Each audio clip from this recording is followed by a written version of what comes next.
Hello, my delicious co-creators. Lilou here for this beautiful part 2 of this video because there's so much to talk about here. I'm sitting next to Ernesto here in beautiful outside of Lyon in France with the beautiful sunshine that is out. Yes, it's delicious. It's beautiful indeed. So we had this great conversation of Akashic records, and you're a spiritual teacher. You travel the world, and I would love to continue on this conversation of the heart, because our last conversation finished by you telling that you start to teaching people to explore the back of the heart. Say that again. What's there? Why the backside? Looking at it, there's some things that we have never looked at. That's right. The backside of the heart is basically the basement, is the attic. And a lot of the emotions that are not transmuted, that are not dealt with, we just simply push them into the backside of the heart and we forget about it. So when I was told to go and explore the backside of the heart, it was a bit of a shock to me, especially when I sat down in meditation.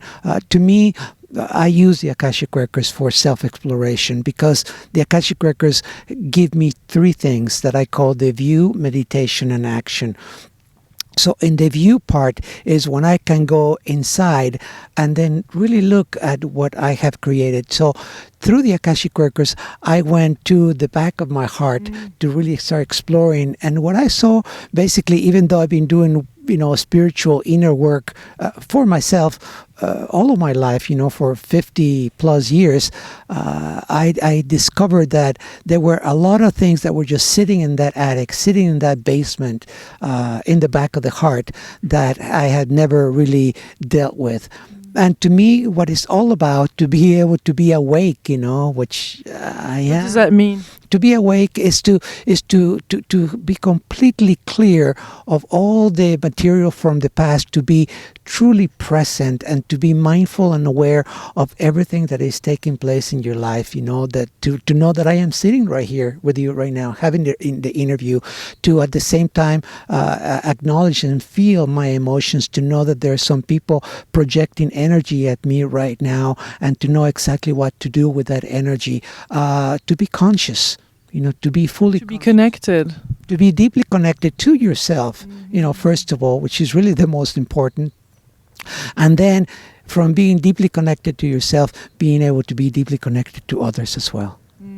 Or to all there is. Yeah.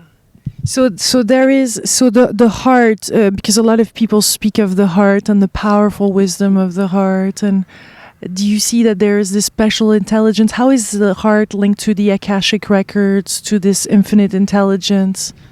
The heart is what it's all about, really. I mean, the beautiful, there's beautiful scientific research by the Heart Math Institute of the wisdom of the heart and how we really think with the heart, and the heart sends the messages to the brain to produce the thoughts and the process of thinking.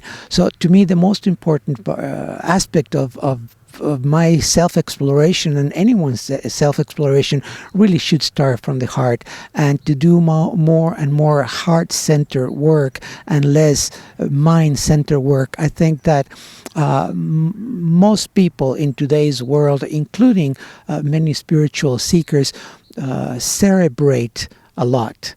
And I use that word very deliberately, cerebrate, because they're too much in their heads and they don't celebrate as much. So what I like to do is I invite people, invite all of your viewers to think about celebrating less and celebrating more.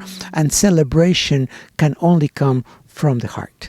I love that, because I remember this conversation that I had in Mexico with Acta, a Mayan from Mayan descent, and he was saying how much alegría, the joy, is really something. It's rooted in your culture, and it's really this motor. It's this really deep energy, and it's so important to feel it. And yeah, the energy of joy, it really comes from the heart.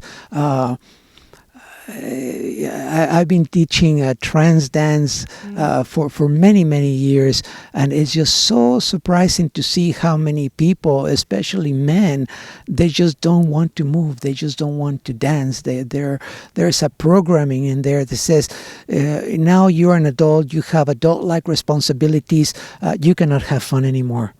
You cannot move, you cannot dance, you cannot really celebrate. And I think that is sad to see. So, to take it back to the heart, I think that if someone explores and clears the heart like the artichoke that I talked about, you have no other choice but to reawaken your childlike innocence.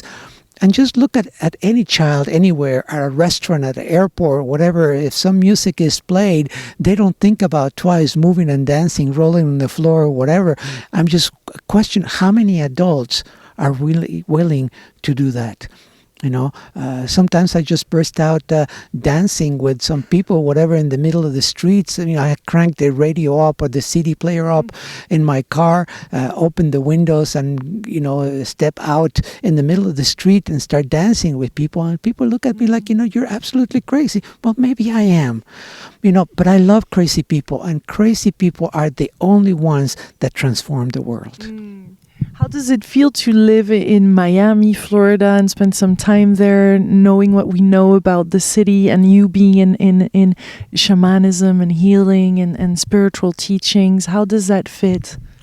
Well, what is interesting is I've been living in Miami for about 22 years now, or maybe a little longer than that. 10, 15 years ago, I was one of the few people in Miami teaching spirituality. And in this past 5, 6 years, a new generation of younger people, people in their 30s, most of them in their 30s, are embracing the spirituality. So there's a tremendous boom of spirituality in Miami, which is very exciting to see it. And I think that is happening all over the world. And for me personally, in this past 10 plus years, my work has been abroad. So I travel, a great deal. I travel all over the world. So I'm really living my passion. I have created my life in the way in which I am living the life of my dreams. And the life of my dreams has been mapped by the Akashic Records. They have given me a step-by-step recipe as to how to get to the point where I am in life right now. How do you deal with resistance, or when things don't happen, or what is your relationship with, or there is no more because you just don't see it as it? I don't believe in resistance at all.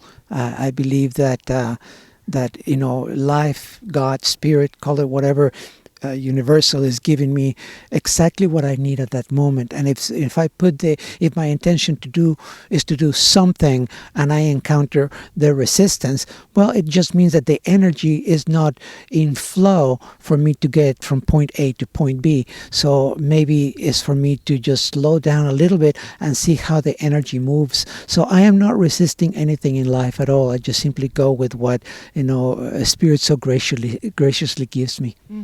But I guess you meet a lot of people that are impatient and have we're stressed and we go one thing after the next. How is that life saying, just slow down and just be there and wait that the energy opens up, or is there something that we can do to kind of help it flow? Meditate. Learn to go within, find that sweet, quiet spot that is within yourself.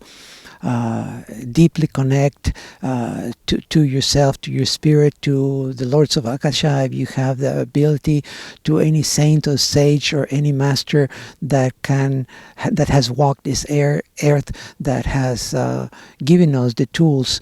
So to me, the most important thing is whenever there is resistance and the flow is not taking me in the direction that I feel I need to go, what I do is I exercise the second point that I talked about from the Akashic Records. First is the view. I sit there and I look, through the Akashic Records as to why is the flow not happening in the way that I want.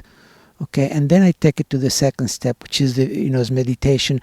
I do have a meditation practice, even if I'm traveling and I'm going from place A to place B. I always take the time for me to sit quietly, go within, bring my attention to my heart, and to get to that point of no mind, where nothing really happens. I'm just in complete and total peace.